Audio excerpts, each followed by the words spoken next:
Going back to school looks a lot different this year. The coronavirus pandemic has brought many challenges for children and families as they navigate the classroom remotely.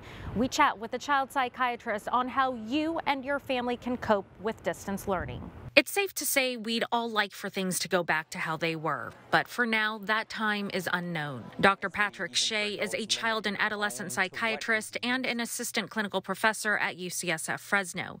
He reminds parents we're all in this together. This is a great time to really get to know your kids very well. Again, this kind of intentional time is maybe the one hidden blessing or gift out of this situation. Dr. Shea says before parents put their teacher caps on, they should have a talk with their child about the current climate. For younger children, sometimes parents are concerned or even afraid to talk to them about big, difficult things like the coronavirus crisis and what's going on and things like that.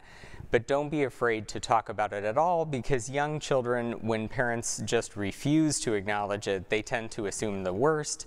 So go ahead and let them know what's happening, since they will know that things aren't normal right now. But make sure that you emphasize what we can do to stop and slow the spread. For older kids or teenagers, try to limit the consumption of COVID-19 related news. Dr. Shea says too much information can lead to more anxiety. Making school a priority will help keep kids from treating online learning as a vacation, and giving them brain breaks with exercise can be a healthy way to get through the workday.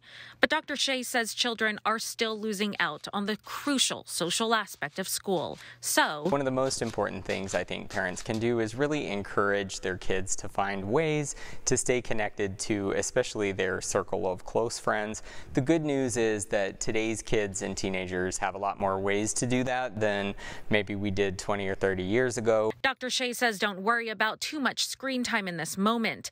It's still a good idea to limit high-intensity screen time like video games and YouTube videos. But don't worry so much about counting the minutes spent on Zoom classes, watching movies with the family, or chatting on social media with friends.